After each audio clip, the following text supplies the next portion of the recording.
best storyline in wrestling so far that continues to just give us everything that we want. It sets up the big time match at Money in the Bank. The bloodline has finally been broken, and we are going to get actually the bloodline, Roman Reigns and Solo, versus the Usos after that epic Smackdown promo where it looked like Jey was going to side with the bloodline, leave his brother out in the cold, and then in a split second, bam, Roman Reigns gets betrayed again for the third time in the year. and gets double kicked by the Usos. They attack Solo Sikoa. And what do you guys think about that? Daniel Sikoa. Give Jey the Oscar. Just give him the Oscar. Just hand that man the golden statue. This man knows. I don't know where he's been hiding this for so long, but this man knows how to tug on all the strings. You're like, oh, he's gonna turn. Oh, he's gonna turn on his brother. Oh, they're gonna keep it going. They're gonna kick Jimmy out. And I honestly was on my edge of my seat. I'm like, he's either gonna do it or he's not gonna. I mean, either way, it still would have been crazy because it's like you turn against your brother. That's still a crazy story. But to finally actually crumble the bloodline was still like so fulfilling and so sweet. And it's just like, this is good storytelling, you know? And so. of course, Paul Heyman just sells the hell out of it. That man will live. He will live in wrestling forever. Yeah, that's the thing. He literally sold it the same way he sold Brock Lesnar ending the Undertaker streak. Exactly. So the significance every time he's like, shock. See, this is why Paul Heyman is the best in the business. Mm-hmm. And see, I'm glad we started talking about this because my older brother, he only watches the Royal Rumble and WrestleMania. You know, he doesn't really watch Raw or SmackDown because he likes to be surprised at the Rumble. Exactly. So, are you saying you're going to stop watching wrestling for 6 months now until the Royal Rumble, and then Cody Rhodes wins, and then you're going to be surprised? I will stop watching if Cody wins again. I'm just saying.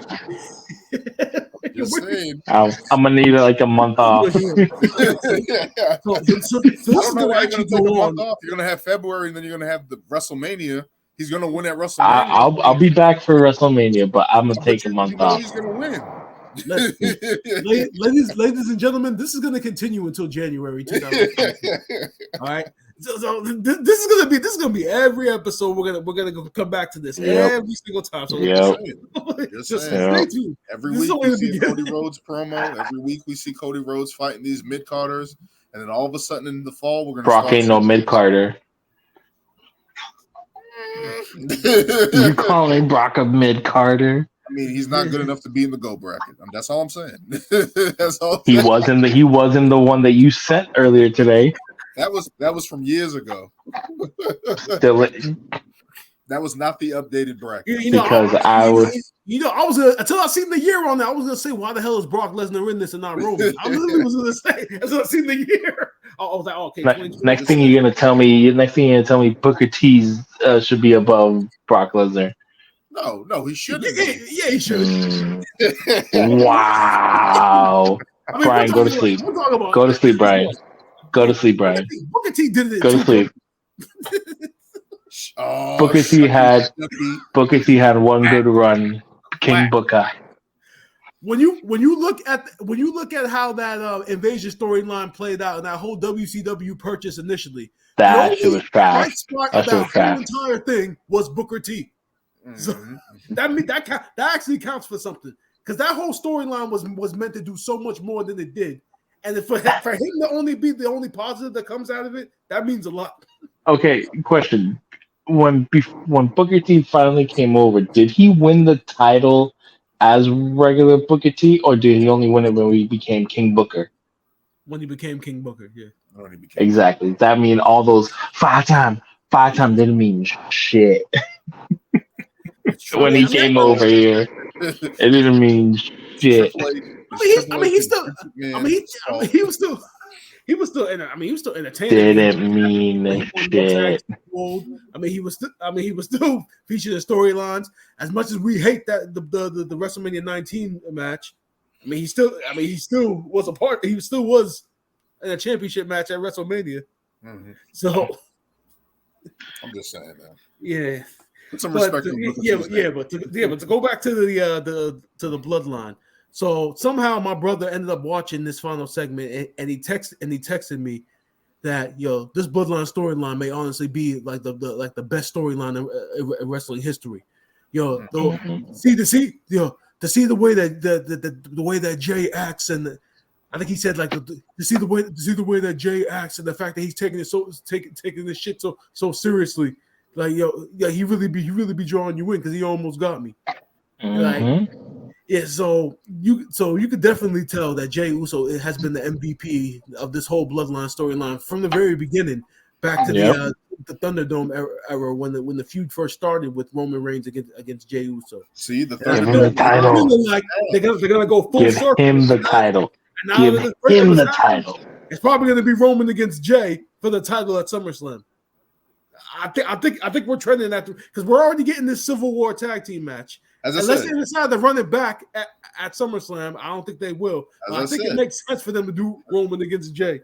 As I said last week, Jimmy's going to get hurt at Money in the Bank. It's going to set up Jey versus Roman at SummerSlam. Roman's going to beat Jey. Jimmy's going to come back. He's going to beat Jimmy. There's going to be a breakup between all of them. There's going to be a fatal four-way in December. And then at the Royal, Cody Rhodes comes back and wins. Wait, hold on. Why would there be a fatal four-way where Roman goes against Solo? Family affair. Solo's already chosen him. There's no reason why he would take him out. They've already started to tease that Roman may actually be afraid of Solo. They already teased that little interaction between them. So it's already out. It's already out there. So it's not surprising if they break up soon. It's a nice little wrinkle once they get to that point. Fatal four-way. Everyone has a chance to win the title. You create more friction, and then Cody Rhodes wins at the Royal Rumble, and then skates to WrestleMania. Like you said, he wins the title at the Rumble. Or this continues on. Yes. Or Roman has to drop it at Mania. That's all I'm saying. Listen to this idea. Or this continues on, and then at WrestleMania 40, we get a fatal four-line bloodline championship match with a member of the Samoan dynasty in every corner. So we got the Rock over here. We got the Rock over here. We got Don't put the Rock in there. Don't put the Rock in there. Bring the whole entire Samoan family out. Fatal four-way match for the title. That would be crazy. That would be crazy. Bring the whole Samoan dynasty out ringside. That would be crazy. To have the Rock back Roman. That would be crazy. Rikishi for Solo. Yeah, that would be crazy. Like Haku, all those guys. Like exactly. Everybody. That would be crazy. Bring them all out. Afa and Sika, like that would be crazy. Like, main event too. If they're able to pull that off, like wrestling, like I don't know, we might have to revisit the GOAT bracket. If Roman Reigns is able to do that at WrestleMania again, like that's crazy. That's crazy. Not against Cody. Actually, no. Again, I'll give Cody Mania, but not winning the Rumble though. All I know, if Cody comes out with Dustin at WrestleMania, he's winning the title. That's all I'm saying. Dustin's contract has to be up at some point. Has to be up at some point. He's limitless right now. He's in the Owen Hart Cup, I think I saw. Yeah, he's going to be in that. I forgot